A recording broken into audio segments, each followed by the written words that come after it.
call is now being recorded. Good evening, everyone. How you doing? This is Dr. Samori Swygert, and I'm signing in today. We're doing a follow-up and a recap of the 2017 Women's March on Washington. And it wasn't just Washington. It was multiple cities across the country and even globally. There were a lot of marches pertaining to what was actually designed for women's protest and getting out a lot of issues, a lot of hot ticket items on the agenda if you actually went to the website to see what was the objectives. And to help me out, I have on the line with me a journalist, a writer. He's interviewed several great people, has written great articles for several different news sites and blog sites. His name is Mr. Doshon Farad. Doshon, how are you doing? I'm fine, my friend. How are you? Oh, man, not bad at all, not bad at all. You know, I had to contact you about this because I know that you were in attendance. We were supposed to meet up, actually, but it was so crowded down there that even though we were literally across the street, we couldn't even connect. It was that many people. But I was like, you know, you're a journalist, and you will have a completely different take or contribution to the dialogue on this 2017 Women's March. So that's why I contacted you, and you know, just want to see if you want to jump in on this story with me, and you obliged. So let's go ahead and do this. Is that cool with you? I'm fine, my friend. All right. Well, I just want you to tell me. Now I know you're going to say, well, you know, I need to do some coverage, but what was your reason why you came? Because you came from New York, right? That is correct, New York City. All right.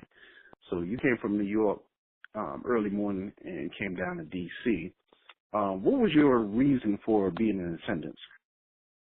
Well, as we know, the nation and the world is still in shock over the victory of President Donald J. Trump.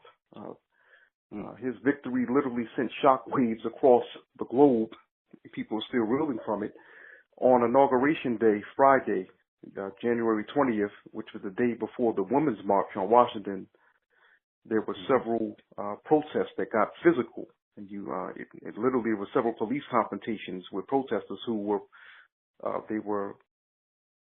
speaking out against or protesting against the election of President Donald Trump, who they feel is an illegitimate president. They feel that these protesters feel that he is racist.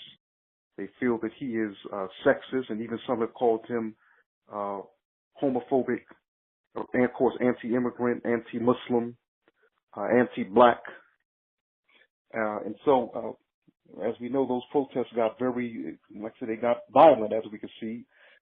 Some places were vandalized, and the police ended up having to tear the crowd. So the Millions Woman March, which had already been planned since November, there were other people that were protesting across the country since election night, but you had a group of women that had decided to plan the Women's March on Washington, as it was called. Originally, it was called the Million Women's March, but then they got in trouble from the organizers of the original Million Women's March, which was a group of black women. October 1997, actually, I attended that march in Philadelphia at Ben Franklin Park. Mm-hmm. But many of these women felt that because of Trump's remarks during the campaign and his marks years past, they feel proved that he's sexist and misogynist. And they feel that he's a threat they feel that if he were to appoint Supreme Court judges who are conservative, it will reverse everything that women have accomplished over the past 50 years in particular. Some feel that he will appoint judges that will reverse everything that black people have supposedly accomplished over the past 50 years since the civil rights and black power movements. So these women, at first mostly white, mostly from, I would say, from a upper class to rich class background, some poor. They called this march. They decided to call it to say to Donald Trump that they're not going to tolerate any policy of his that may be deemed misogynist or sexist, if you would, dealing with reproductive or patriarchal. Right, right, definitely. Dealing with reproductive rights in particular, abortion, and that's the main issue with a lot of women regarding having Republicans in power. Many women's rights activists feel that Republicans or the GOP or conservatives, by and large, are anti-women's choice. Okay, so these women, among other things, they came together around these issues. Equality for women, reproductive rights. When they say equality for women, they also mean fairer wages, equal pay for women, because as we know, women, for the most part, the majority of women do not make as much as men. That's in America.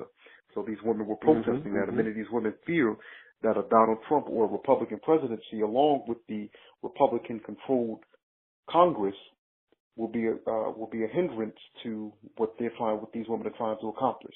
Okay, so I went down there to gather the thoughts of these women and men who attended, asking them why they attended, for what reason they were there. And I spoke to some very interesting people along the way while I was there. And I was there literally from start to, you could say, almost finish. I started walking with them from Independence Avenue and 4th, Northwest, all the way to, where were we? I believe we were at 16th Street, 16th and K Street, Northwest. And when I dipped off, to go to an event that was affiliated with the Women's March on Washington, they were still marching up the street.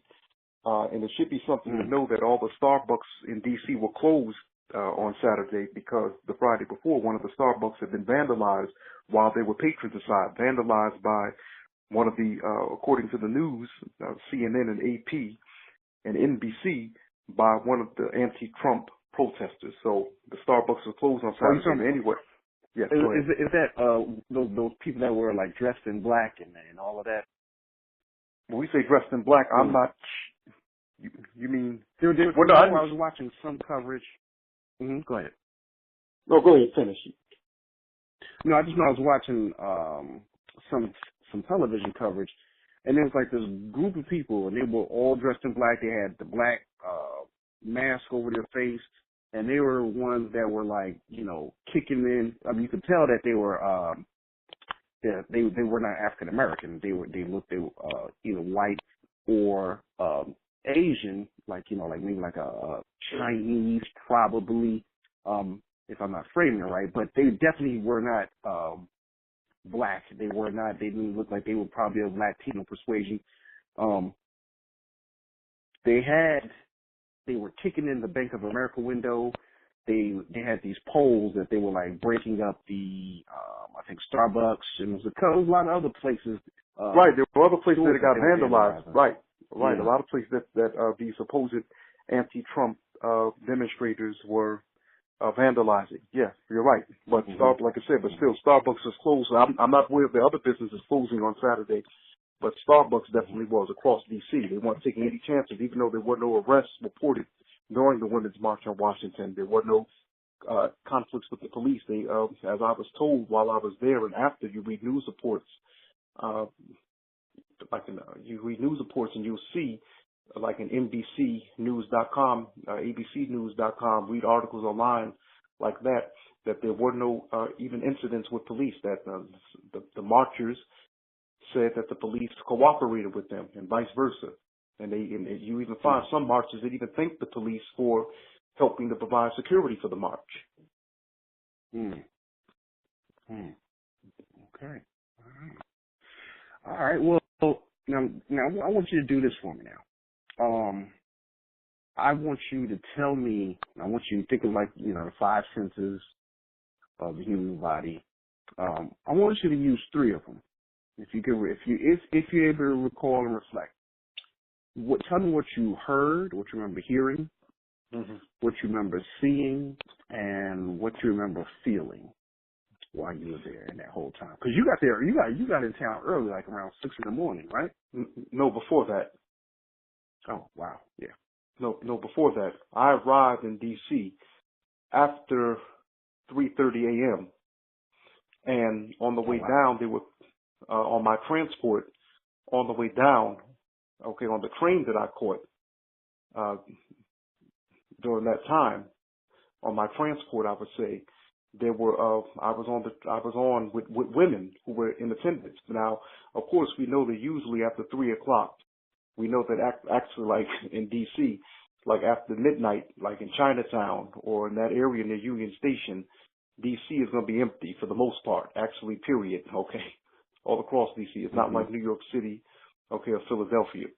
So by the time I got down there after 3:30 a.m., there were people arriving, and I could see people like waiting. There were people that were like either some people were waiting for the sun to come up. Some people were even sleeping in the area of the march and the rally. I should say the rally first, of course, then the march. There were people that got in. And D.C. is known for that. You have people that would do that. They've done that for marches for decades, whether it was the Million Man March, whether it was anti-war marches. You've had people that have done that in D.C. They'll come the night. People from out of town will come the night before or a few hours before. Right, they'll camp out. So you actually saw that in like as you were, you saw that like across D.C. Certain people either in the Capitol area, I should say, the Capitol Hill area, who were waiting. They were actually waiting with literature, but they set up there early. So anyway, when I got there, I could the passion surrounding the event, or the passion that was emanating from the marchers, grew as the day grew. It grew as the day progressed.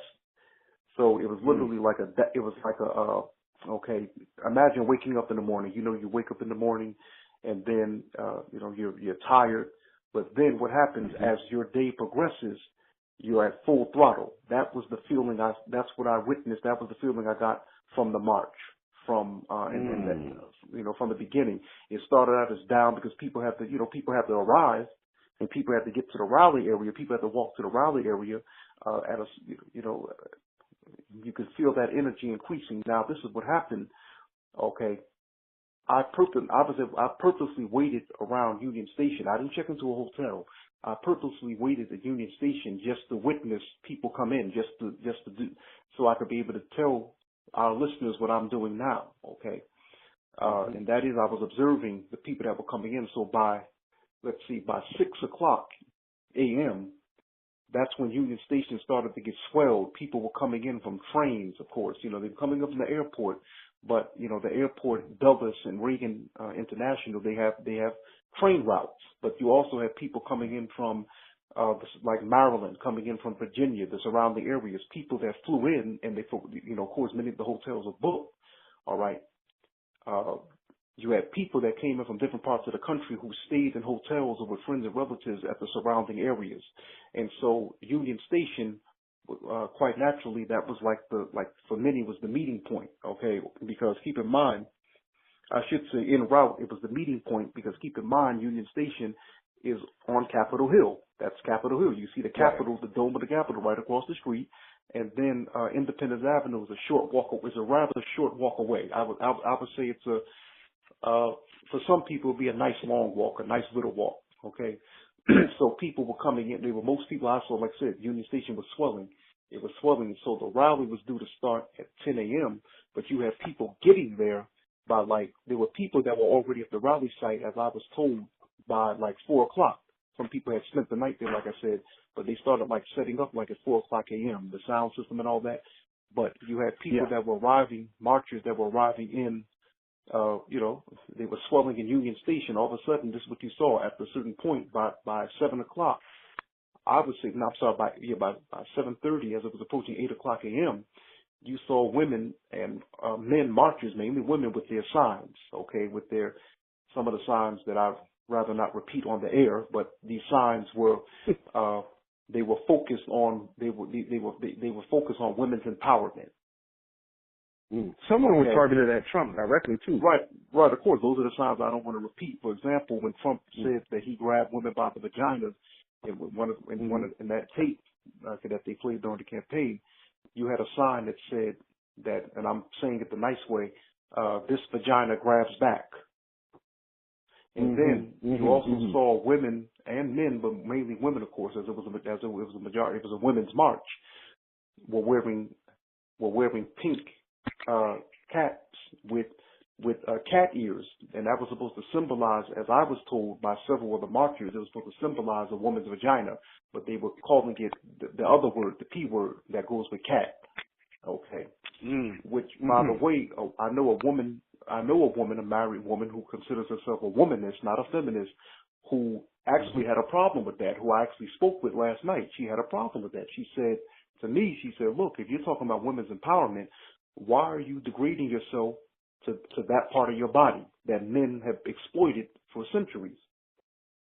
You know, she had a problem with that. In this particular situation, like I said, she's for women's liberation, women's rights, but she had a problem with that, and I realized that there were other women that had a problem with that. And I'm going to be honest with you, I kind of thought that it was somewhat contradictory. So when she had mentioned it to me, I said, oh, it's not just me. But you saw these hats all over, like I said, these hats that look like horns, not horns, but it has cat ears. And it's pink, which is oftentimes at many events, many feminist events, many events that surround women, you see the color pink as the dominant color. So these are pink hats with cat ears that resemble cat's ears on purpose. So anyway, like I said, that's what you saw swelling into Union Station. And like I said, I mean, you kept seeing people pouring in. And by the time I got to the rally site, which literally it was, I got there, of course, in advance, way before 10 o'clock. Brother, I couldn't make it to the stage. And I actually reported on that. I was giving people video updates. I could not make it to the stage area because it was already that many people that were there before the march had begun, before the rally had begun at 10 a.m. The march had begun a little after 1 o'clock. Actually, I would say maybe maybe towards 1:30 or a little after 1:30. But this is what you saw. You saw a sea of paint pour into D.C. and cover D.C. Covered the district like a blanket. D.C. was blanketed with pink. Yeah, I saw that too. It was literally like an ocean. Yeah, that's right. Okay. A sea of pink. As I said, a sea of pink. I mean, I said yes. Let me ask you this now. Did you see a disparity in the representation of the different demographics that were in attendance? Like, there's white women as opposed to black women, Latino, Asian, East Indian, things like that. What did you see? What did you take? Well, keep in mind, days prior to the march, literally like days prior, not even 2 weeks before the march, there was some controversy that had erupted on the part of black and Latino women in particular, because they felt that this march was only geared towards white women, rich white women in particular. Now, keep in mind, one of the issues with that many black feminists have raised, or black women have raised concerning feminism, is that the criticism for decades has been that feminism has really been a rich white woman's movement. Notice what I said, rich white woman, meaning that not only did it just reach out to only white women, it reached out to rich white women in particular. And then later on, they went to, poor white women and black women just to get like extra allies. But that's been a criticism. So that's actually what I thought about. I thought about too, when you mentioned demographics. Well, anyway, this is what happened. There were several black women and several Latino women who, writers and media people, columnists who wrote in support of the march, such as Julian Malveaux. And then you had others who were against the march, such as there's a particular sister that wrote an article for Color of Change. It escapes me right now. But Dr. Julian Malveaux wrote an article saying why black women should attend this march. And Dr. Julian Malveaux, I consider her a wonderful friend. She was there. She was actually up on stage. I consider Dr. Malveaux, like I said, I think the world of her. So I'm not at all knocking her for writing that article, but there's another sister, Color of Change. She wrote an article explaining that she felt that what I said, that it was mainly about it was about pushing white women's rights ahead. Now keep in mind, whenever you hear people, many conservatives or Republicans speak about affirmative action being reverse discrimination created to help only black people. Since affirmative action was created, by the way, I think in 1974, I could be wrong, under Nixon, a Republican. Okay. I believe I may be inaccurate there, brother, and to our listeners, please forgive me if I'm inaccurate, but I believe it was definitely during Nixon's term, affirmative action. But anyway, keep in mind that to this day, white women are the majority of the beneficiaries of affirmative action. Over 80% has always gone to white women. The rest of that goes to those of us who are the so-called minorities, blacks, Native Americans, Asians, et cetera, okay? So, that's what was addressed by many African American women and many Latino women who were writing articles, in opposition to the march. That was the point that they were raising, that, that white women have always, even though women are oppressed, period, but white women have always had an edge for being white, especially if you're rich. Here we go back to the subject of white privilege. And so the criticism has been with feminism, like I said, is that oftentimes, black women, poor women, but black women in particular, Latino women in particular, were pushed to the back. And Angela Davis writes about this in one of her books. I believe the name of her book is Race and Class. I believe she wrote several years ago. But she introduced the term in that book. I'm not sure if she coined the term, but I'm not sure if she created it, but it's a term called womanism. And womanism. Well, no, she quotes it. It came from Alice Walker. Thank you, brother. I appreciate it. Thank you, Samori, because for the longest I've been trying to figure out. I said, wait a minute, I got to make sure. Thank you, brother. I appreciate it. But right, so you know what I'm talking. You know the book I'm speaking about. So, and you know where that came from, womanism. So you find you have, okay, look at it like this. Okay. Most of those who call themselves womanists are black women, but you're not going to find too many white women calling themselves womanists. You'll find white women who advocate women's rights. They refer to as feminists. Okay, and unfortunately, feminism oftentimes has been, in its extreme form, has been seen as being anti-man, whereas womanism says you can be for women's rights without being anti-man. Okay, so anyway. What I saw, like I said, these columnists, they were saying they weren't coming to the march for that reason. They felt that it was too focused on white women's rights. And what they were saying was, no, we need to keep this march focused on women, but also on the issues of so-called women of color.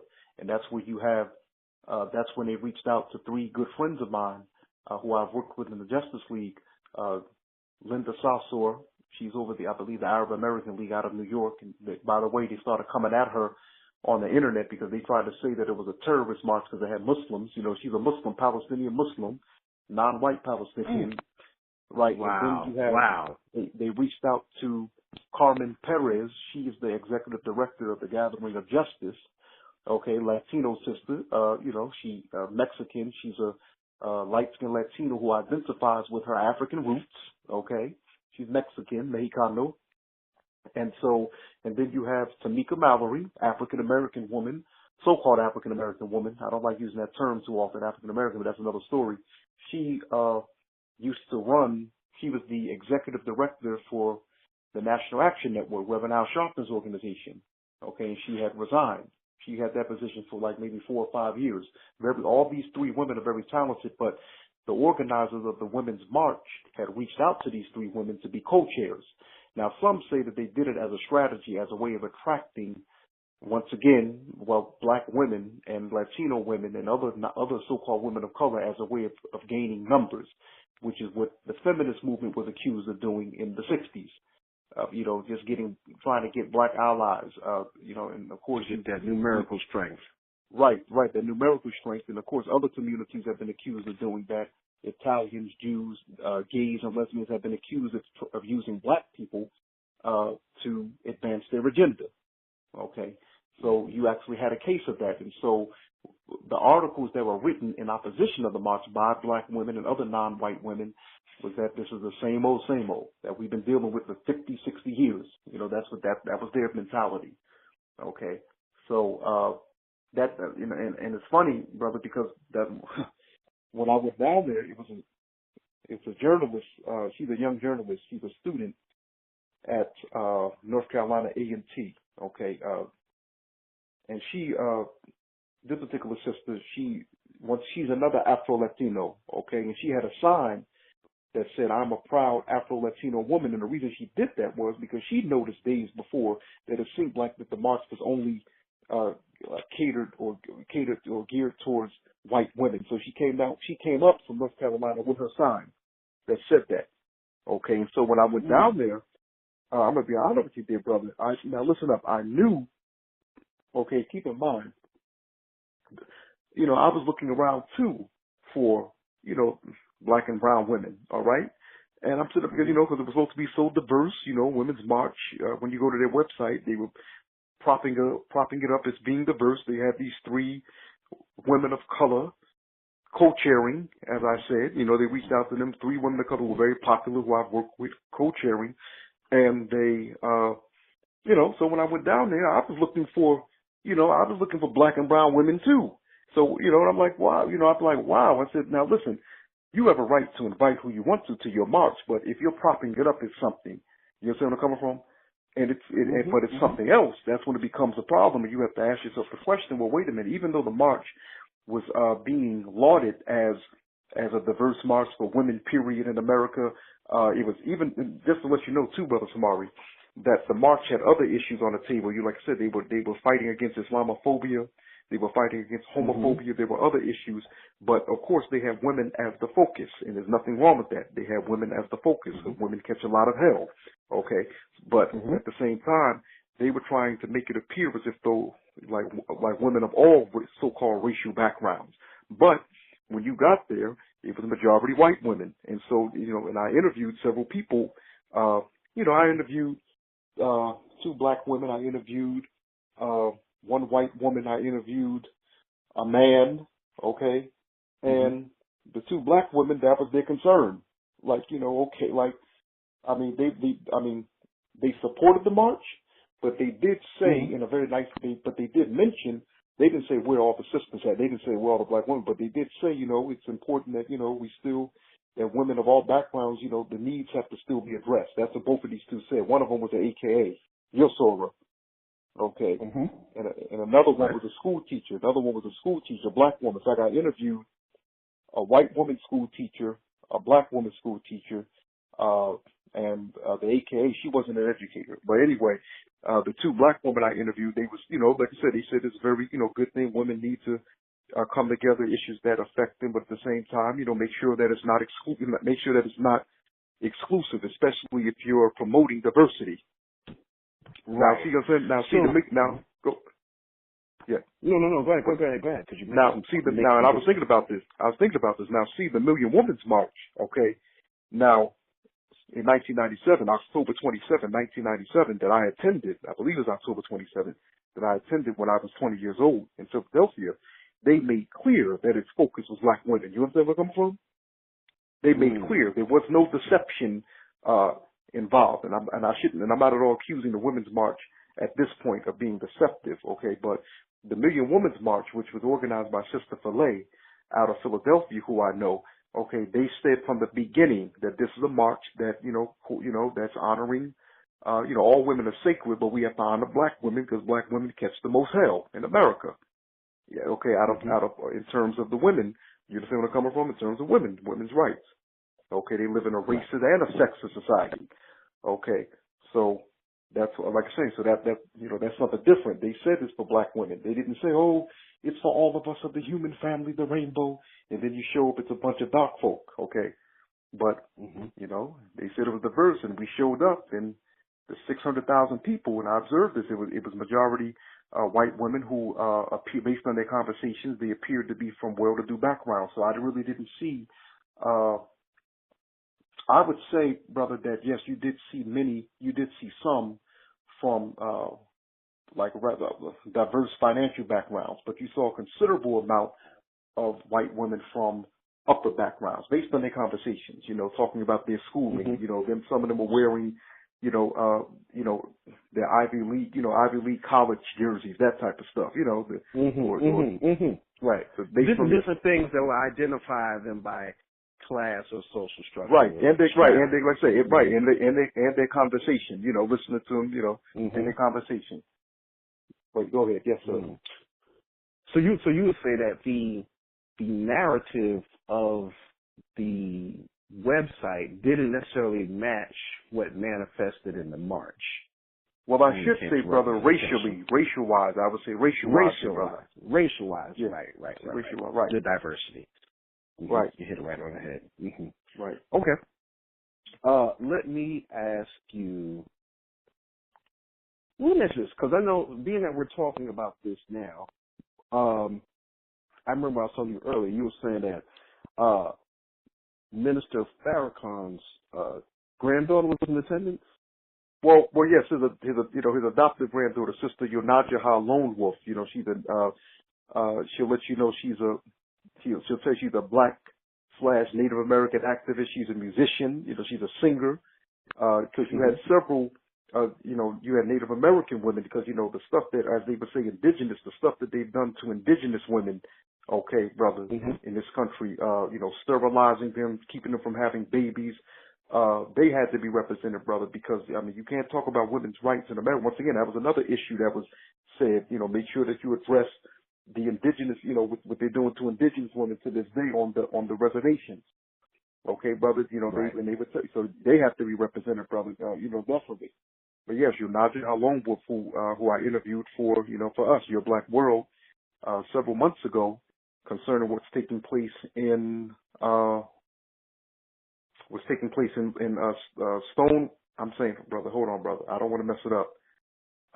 Stone Rock, am I saying it, brother? No, you know what I'm talking about, Samori. Standing Rock? Standing Rock, pardon me, brother. Standing Rock, thank you, brother. So please pardon to our red brothers and sisters, sorry about that. But keep in mind, the American Indian movement was there, and I actually interviewed another sister who has been a Standing Rock, a Native American sister, about what's going on. But yes, Minister Farrakhan's granddaughter, she performed. Brother. Yes, sir. I'm gonna read off some of the names, because I went to the website, and they have some good things. Like they have what's called unity principles, and so this is where you saw the diversity of agendas. This is why when you went there, it wasn't just all women's rights signs and placards. You had like fair wage signs, because you had like the whole labor and wage issue that they wanted to address between the equity and the disparities of women's wages compared to men, talking about the maternity leave and things of that nature. You had the reproductive rights. They also were talking about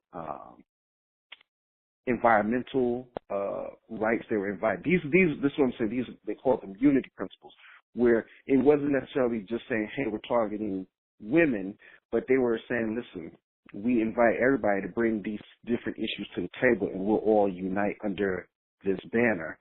And so you had that. You had the LGBTQIA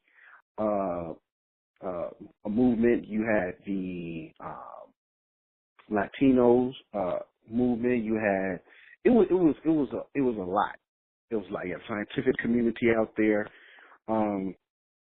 So these were all coming in. But I'm going to read off this. When you go to the website, they have the I think it's called the artist table. That's what it's called, the artist table. And they list it's a lot, but they list a lot of people that were in support of the march. So I'm going to read off some of them to you. Some of them you already mentioned. And if any ideas come to your mind from these names, just let me know. But some start. They had Angela Davis, Janelle Monáe, Dr. Julianne Malveaux, Tamika Mallory, Talib Kweli, Rakim, Alicia Keys, Amber Rose, Michaela Angela Davis, Robert De Niro, Teray, Tracy Ellis Ross, Cree Summers from A Different World, Cher, who's this? Marissa Tomei, Rosario Dawson, Lupita Nyong'o, Leslie Jones, MC Light. So they had like a lot of people. Now that was just like a little bit. I was just grabbing like a little bit, but it's a very long list. Well, family, of course, and all of them were not there. But they did give their support of the march. That's why they were mentioned on the artist table. Now, of course, Maxwell was there, MC Light, Janelle Monáe, Jeanette, if I'm pronouncing her name, she's one of the actresses, I believe, in Hidden Figures. Yeah, Janelle in fact, Monáe. I'm sure she is. Right, yeah, of course she is. Taraji wasn't there, unfortunately. But you had Alicia Keys, MC Light, the three of them were up at the same time. They were there, and they each spoke. And I believe Alicia had sang. But MC Light, it was wonderful to see them. But I didn't see Miss Ross, Tracy Ellis Ross, Diana Ross' daughter, the actress. Of course, I didn't see her there. But Maxwell performed. Talib, some of them artists who were mentioned, they did say that they, they're not definite. Their appearance wasn't definite, but nevertheless they gave their appearance. But yes, they definitely had a wide array of very popular artists and entertainers, celebrities. So that was it was powerful. Definitely in terms of that, it was in terms of who they had representing, who they had a part of the program. And of course, Michael Moore, filmmaker Michael Moore, he helped MC it. And of course, you had up there, as I mentioned earlier, Dr. Julian Malveaux, she was on stage. And of course, you had Michaela Angela Davis.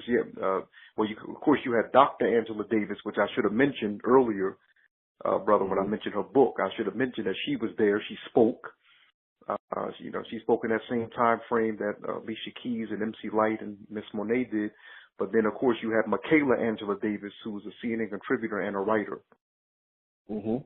She had spoke as well. And of course, we have to mention actually who was mainly emceed by, make it clear, it was mainly emceed by Linda Sarsour, Carmen Perez, and Tamika Mallory, who I mentioned earlier. They were the co-chairs, and they moderated it wonderfully, as they're known for doing. But that was a strategy. They did that. I believe that the organizers attempted to do that to show. See, it's not just about white women. It's about all of us, all women.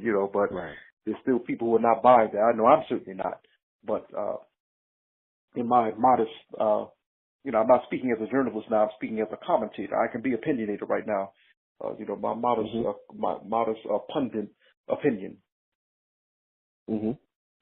Moderator, not moderator, my modest commentator opinion. Gotcha.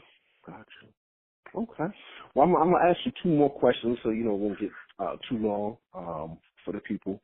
I want to know, can you speak on, historically, when it comes to, women's marches? I know, you and I talked before, what people know is the two phases, and Sojourner Truth and Ivy B. Wells, and women's suffrage. If you could speak on that. Well, definitely. Keep in mind, as I was mentioning, the controversy about black women and other non-white women being excluded. I posted several hours before the march had begun. In fact, as I was en route to, actually, no, I wasn't even en route. I was already in D.C. when I was at Union Station, observing people coming in. I did a post, literally maybe at 4 a.m. that morning, reminding the marchers and other supporters, not just in D.C., but marches across the country. Because keep in mind, you had other cities that had women's marches at the same time. It was strategic. You had 370 marches in every state across the United States. But guess what? You even had a women's march in Antarctica. In Antarctica. Now, the only people that live in Antarctica are scientists, okay? Or you might find some frozen aliens, maybe ETs, but that's another story. But they had a women's march. Yeah, so it was, but you had marches, across the world. But you definitely had a march in every state. You had a march, in every state, okay, in the United States. Of course, you had, besides D.C., you had New York, you had Philadelphia, you had Atlanta, you had Los Angeles, if my memory recalls. I believe you had Los Angeles, but across the country, family. I'm talking about And many of those places had topped over 100,000. Okay, now Atlanta had maybe 90,000, but many places had topped over 100,000. Many places. Okay, I know New York certainly did, and I believe Philly did. Of course, Chicago, I believe had 120. New York had 150,000. But Chicago, I know, definitely had well over 100. So if I say 120, I could be wrong, but it definitely topped 100,000. New York, 150,000. If I read the report properly in, what was that, New York Daily News or NBC? Anyway, what I mentioned was, I said that all these women who are marching across the country and all these men that are supporting the Women's March in D.C., don't forget the role of Sojourner Truth and other black women who took part in the women's rights movement, okay, the pioneers, okay. Now, keep in mind that you had two phases of the women's rights movement in America, two main phases. Of course, they went through other phases. You had the suffrage movement, which took place in the 19th century, which Sojourner Truth and other black women were heavily involved with, okay. And Sojourner Truth had went throughout the country speaking against the injustices of slavery and racism and sexism against black people, racism against black people, but sexism against black women, the brutality of black women. The brutality that black women endured. We have to understand, dear brother, when we talk about 100 years of lynching, we cannot forget the amount of women who were also lynched during that time period, during slavery and the period immediately following slavery. And when you read the book 100 Years of Lynching, it shows articles that talk about this. And also the book Without Sanctuary talks about this. It shows photographs of black women who were lynched, but also a professor of mine, Dr. Daniel Metters, history professor at William Patterson University, he's still there. He wrote a book several years ago. He co-wrote a book several years ago titled, I think it's called Black Women Who Were Lynched, or Black Women Lynchings in the U.S., one of the two titles, okay, something along those lines. And he speaks about that, okay, the amount of black women who were lynched. And he was the one that caused me to research that, okay. But yeah, there were black women who were lynched. So keep in mind, that black women were lynched, and they were, what black women had to experience living in a racist and a sexist society, okay. As Dick Gregory once said, black women not only have to worry about, he said, black women have to worry about crazy white folks and me, meaning black men. Okay, we have to talk about, so black, and Shirley Chisholm, she spoke about that, but we have to speak about black women, the struggles of black women. Like I said, white women live in a sexist society. Black women live in a racist and a sexist society. Okay, so they're putting up with, like I said, racism from white folks, but the sexism coming from us as black men, and we have to address that as black men. Okay, we have to address that. So anyway, Sojourner Truth, like I said, the first phase was the suffrage movement. That was in the 19th century, when women were, they were rebelling against the sexism of men, their husbands, their fathers, et cetera, et cetera. And then you have the second phase of the women's rights movement, which was in the 60s, which was it was inspired by the civil rights movement, the activism of the civil rights movement. Okay, and that's actually how white women came to be the biggest beneficiaries of affirmative action. But you cannot speak about women's rights without mentioning the black women that they were, like I said, they were catching hell for being black and women at the same time. So they were fighting against racism as well as sexism. So they were fighting for equal rights racially as well as gender-wise. Okay, so Sojourner Truth was a pioneer in that. She went across the country speaking about that, and of course, Bell Hooks, one of Bell Hooks' books, Dr. Bell Hooks, he teaches at the New School, but well-known literary scholar. Bell Hooks wrote a book called Ain't I a Woman? And she got that phrase from Sojourner Truth. Sojourner Truth was known for being very bold and very brash. She was straightforward. Okay, some people even thought that she was aggressive. Anytime black folk speak our mind, we're always aggressive. But there were a lot of people that thought because of her her strong African features. You know, she was a beautiful dark sister with a beautiful broad nose, okay, and the you know, the lips, and you know how that is with black people, with black women. Anytime black women are dark and have beautiful features, have beautiful African features, and they speak very confidently, the first thing people want to do is accuse them of being men. You know, look how they're treating Serena Williams. Look how they treated Michelle Obama. Right. Okay, you know where I'm coming from? Right. You know, they all anytime you're a black woman and you're considerably real dark or considerably dark, and you have those beautiful broad features, and you talk power. Oh, you must be a man. That's a drag queen. That's a transgender. Well, they were accusing Sojourner Truth for that because of her bold orations against racism and sexism. They were accusing her of being a man. I'm talking about white men and black men. So one day what she did was, when they were accusing her of being a man, she stood up before a crowd of people. She snatched off her shirt, exposed her breasts, and said, "Ain't I a woman?" And that's where Bell Hooks got their title from. Ain't I a woman? Okay.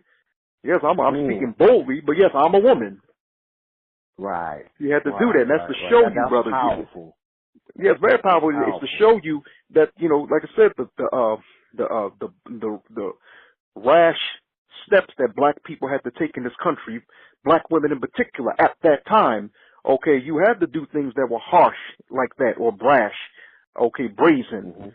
Okay, the times, I mean, you know, we catching hell now, but especially during that time, you know, slavery and Jim Crow, et cetera, 100 years of lynching.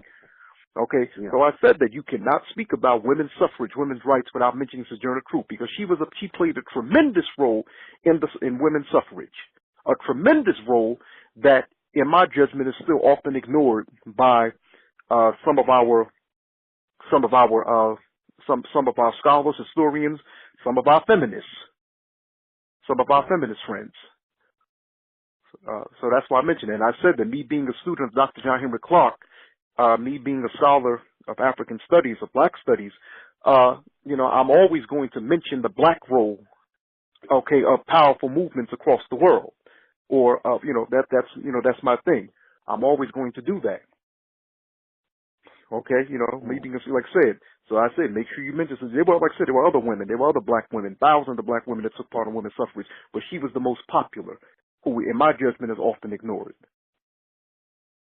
And it's, you know, very powerful, very, very, very, very educational right there for a lot, especially for if there's some young listeners that, you know, because I know they're not really getting African studies, African American history in the school curriculums nowadays. That was definitely on point and needed right there. Excellent commentary right there. And did you touch on the civil rights movement? Because you said it was two phases. So you went no, I did tell you.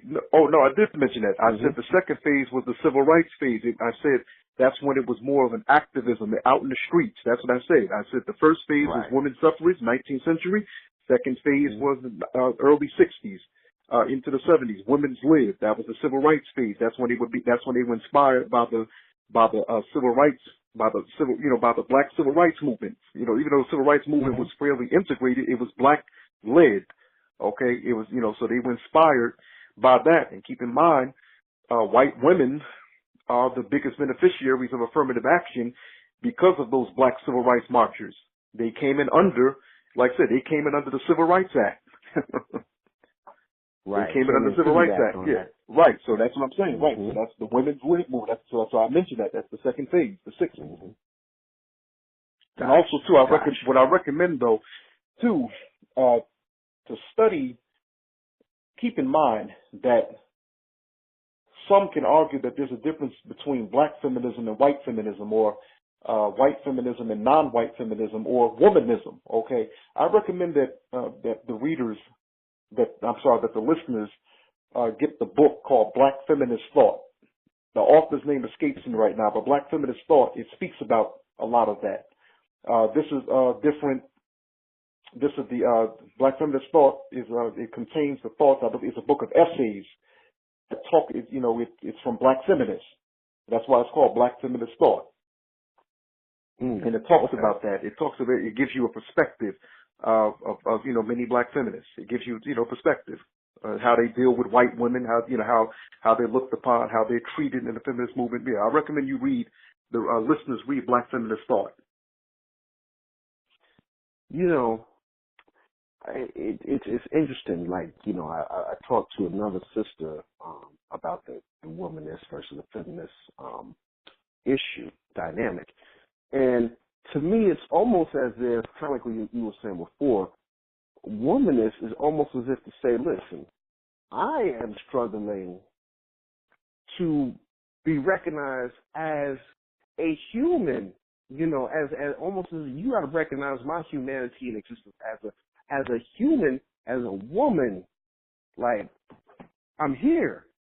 Whereas feminists, and we talk about white women in particular, it's, well, I want to have that same equity and power that white males have.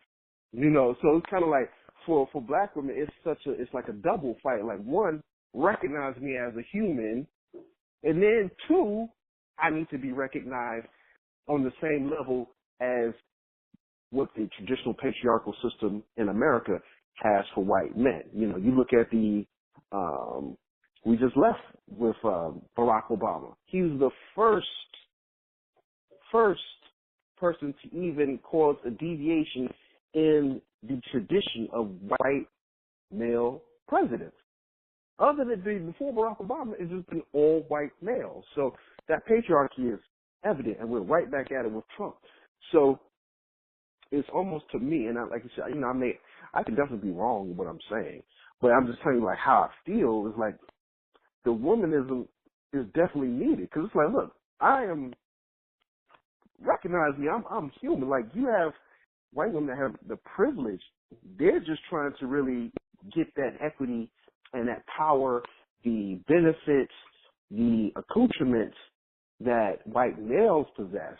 Black women have to fight to even be recognized, to even have a seat at the table before they can even negotiate what white women are negotiating. So, very different struggles, but all in the same breath, a very relevant struggle.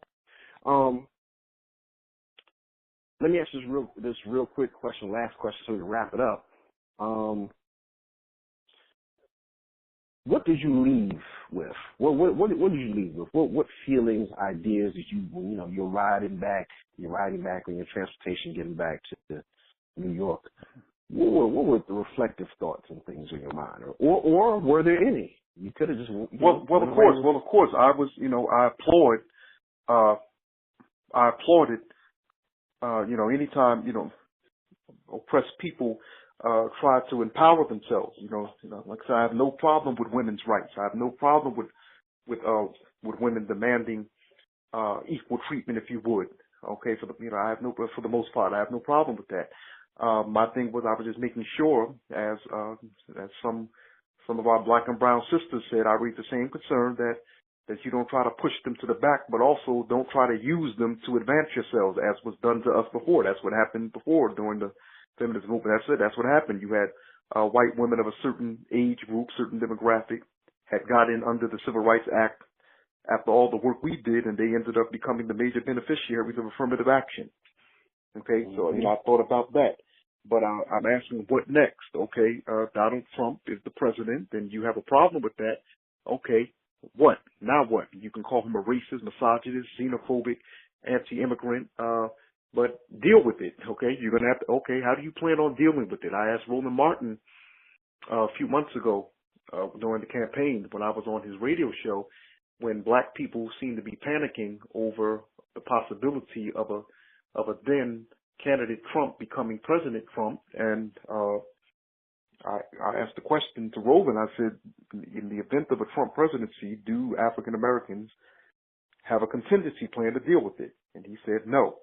So these groups that are panicking right now, that are protesting, what contingency plan do you have to deal with it? You have to deal with it. You can't say, you have to, like I said, deal with it now. Okay. Yeah. So, my thing is, I thought about that, but also what I did admire, though, in terms of diversity, I admired the religious diversity, because they did, remember, there were various, one of the criticisms of the march is that they they had too many issues that they wanted to deal with. That was one of the criticisms of the march. Critics have said that there were too many issues on the table. There are too many issues on the table, okay? So one person was like, well, good, we deal with all them issues then, okay? But what I admired was that they had the religious diversity. They had Christian, Muslim, Jewish, Hebrew, atheist women up on stage, but they definitely placed the focus on Islamophobia because you know what's been taking place over the past several months. You've had reported cases of Muslim women being attacked by people calling themselves hijabs. Right. People calling themselves reports of by most media outlets have said that these people have identified themselves as Trump supporters, but then of course you have Alex Jones and some other. I don't like using the term conspiracy theorist as a negative, you know, because being a conspiracy theorist isn't always negative, but you have those who would fall under the category. Right, but I would say those type of outlets, right, and hosts of these outlets or employees of these outlets who will fall under the category of conspiracy theorists are saying that's all propaganda. These people are not being attacked, Muslims are not being, but I know some of these individuals, their brother, who said that they've been attacked or being approached, okay? Okay, Linda Sarsour, she's not imagining this, and by the way, you've had some people try to get at her on Twitter, as a matter of fact, going off on her on Twitter, you know, calling her a terrorist, and you have people saying that this was a feminist terrorist march because they had several Muslim women, representatives on stage. You know, one young Muslim sister, she had performed. She's an African-American Muslim sister. And she had said, I represent the black Muslim community. And I'm glad she said that because oftentimes dealing with, whenever they talk about the persecution of Muslims, especially since 9/11, my frustration has been that they always go to what we refer to as the immigrant Muslim groups. They don't go to the indigenous Muslim groups. And when I say indigenous, I'm talking about most of whom are African-American. Those Muslims that will either be Nation of Islam, Imam Wallace Muhammad's community, Moorish Science Temple, Siraj Wahaj, Sheikh Hisham Jabba's community. Like I said, you know, they're Muslim. Like I said, there have been thriving African American Muslim communities here first, before the coming of immigrants, by and large. Now that's not talking about Detroit, the Detroit area, where Detroit always had a large, as we say, immigrant Muslim population. Okay, but despite that, you still had African American Muslims. Like I said, African American Muslims are still the largest Islamic community, racial-wise, still the largest demographic of Muslims in America. And oftentimes they try to give Islam like a Middle Eastern, so-called foreign face. So I'm glad that they had African American Muslim representation there. You know, because that is my family background, my family coming out of the Nation of Islam. So I'm thinking, you know, it was good to see that. You know where I'm coming from? And a particular sister, young Muslim sister that sang, African American Muslim sister, her family came out of the Nation of Islam, although she's under the leadership of Imam Wallace Muhammad. She's in that community that came out of that was the original Nation of Islam of Elijah Muhammad. So, and of course you had your Najah, like I said, lone wolf, you know, she's Native American Muslim, you know, her grandfather was Minister Farrakhan, so she grew up in the Nation of Islam under his leadership. Okay. So you had that representation, but like I said, I like that they made clear that they were, you know, that they were against Islamophobia, but they also, like I said, they also brought up the shootings of black men, and I believe they have one of the mothers of the movement up there. I forgot which one. I don't know if it was Trayvon's mother or Everett Garner's mother, but they addressed that. And one sister had said, I think it was Maxine Waters from California. It was either her or her colleague, I think Barbara Lee from California. One of the two had said that, you know, if you're a black woman, you know what it's like to, if you're a black woman raising a son, you know what it's like to be in fear. So Maxine Waters and Congresswoman Maxine Waters from California and Congresswoman Barbara Lee from Oakland, who used to actually, she worked with the original Panther Party. I think she might have been a member, you know, when she was growing up. They like I said, they kept the focus on the shootings of black men. And of course they mentioned Sandra Bland. They mentioned the abuse of black women as well at the hands of law enforcement, because oftentimes we're talking about the abuse of black men. But once again, back to Sojourner Truth, you know, we have to talk about the abuse of black women at the hands of law enforcement. Right. So they addressed that, Sandra Bland and others. but they kept it, like I said, they kept it focused on that. And that's what I liked about, Tamika, Mallory and Carmen and, Perez and Linda, because they kept making sure they kept bringing it back to that, because as, I'm a member of the Justice League, as the three of them are, and that's where we've been fighting. That's how we started, Gathering of Justice and Justice League, the killings of black people over the past decade at the hands of law enforcement, across the country. So anyway, I'm glad that it was, they tried to be as inclusive as possible, in the issues wise. Now the demographic might be a little different, but they try to give the, appearance of inclusivity as much as possible, and I respect that. I respect it, but like I say, Congresswoman Maxine Waters, she had spoken out, and Congresswoman Barbara Lee, and one of the, as they said, the mothers of the movement, just to let our listeners know, that's, Trayvon Martin's mother, Eric Garner's mother, Ramarley Graham's mother, Oscar Grant's mother, I believe. What's the brother's name? I wrote an article. He was shot in the vehicle. Jordan. What's Jordan's name? Jordan Davis. Jordan Davis. Right. His mother.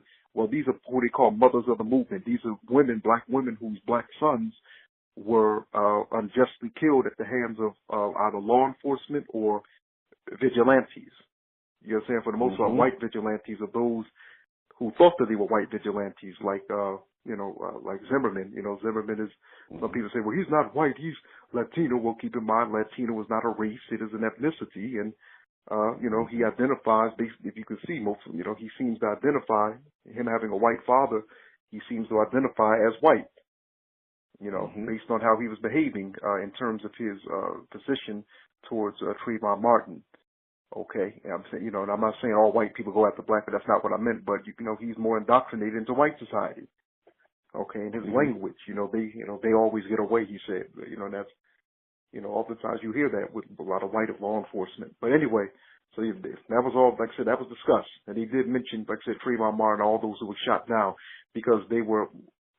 Before we get off, this march represented a term that you're taught in activism or sociology. If I believe in sociology, it's called intersectionality. Now, intersectionality teaches that every oppressed group struggle is united with the others. So it says that, if you are feminist, you have to be pro-black.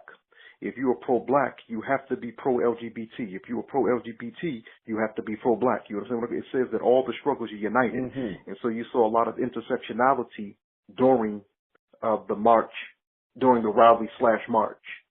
And, that was exhibited. That was clearly exhibited, personified, manifested there, because they tried to cover as many issues as possible. So we had women's rights, which were at the top of the agenda, and there's nothing wrong with that, because it was a women's rights march. And then, of course, they dealt with racism, anti-immigrant, which affects Latinos and Muslims, which, of course, they address, like I say, Islamophobia. So you notice you notice the manifestation, or like I said, the exhibiting of intersectionality from each speaker that came up. And of course, like I said, when you saw it on the agenda, when you go to womensmarch.com, you see all that and what they're standing on. But I was saying, are they, the concern was, are they going to build a movement out of this rather than just a march? Well, I think that they are, because they're not like our community, Brother Smart. They're not like black folk. We, many times, too often in our community, we have feel-good days, and we don't plan to build anything. And we have to understand revolution is not an event, it is a process. But too many times we have these feel-good movies, these feel-good marches or rallies, and then that's it. No consistency. Not always, but often. And so I don't think that these women are going to do that. I think these women are going to, they're going to be some follow-ups. But I think that they're, keep in mind, the women's rights movement is already powerful. You follow me? That's why you have the National Organization of Women. The feminist movement, and the womanist movement is already powerful. So I think that this right here would just further solidify it. Okay. All right. Well, there it is, people. This is the analysis. This is what from a journalist, a writer, a contributor. This is what he saw. This is what he felt. This is what he heard. He did the research on the website. He gave you some historical perspective. And now I guess we're just looking for the follow-up and the work. And I guess that will be quite evident. I've already been hearing some stuff on the radio shows, follow-up plans. So that's good.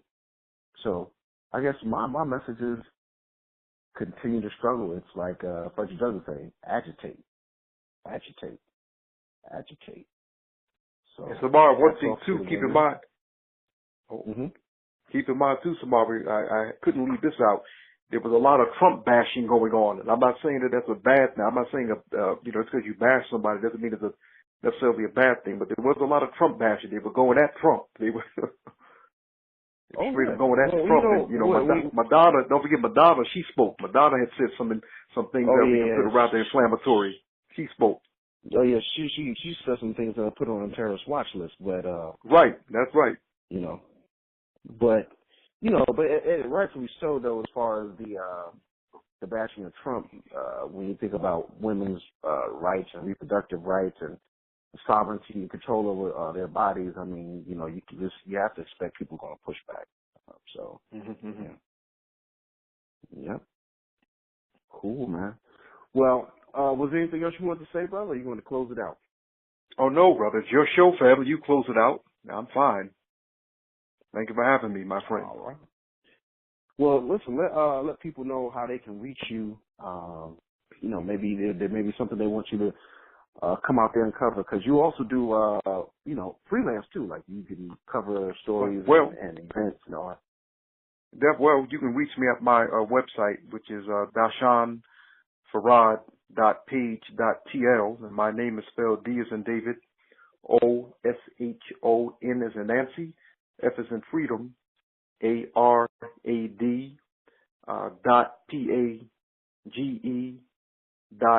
.PAGE.TL, and my email address is doshonfarad@gmail.com. I'm on Facebook. I'm also on. You can come follow me on Twitter. And of course, what's your Twitter? What's your Twitter handle? I just said them. That's all that, brother. I just said follow me on Twitter. That's why I gave the spelling, so they should have common sense to know what I'm talking about. If not, we do have a few yellow buses parked in the back. Small yellow buses.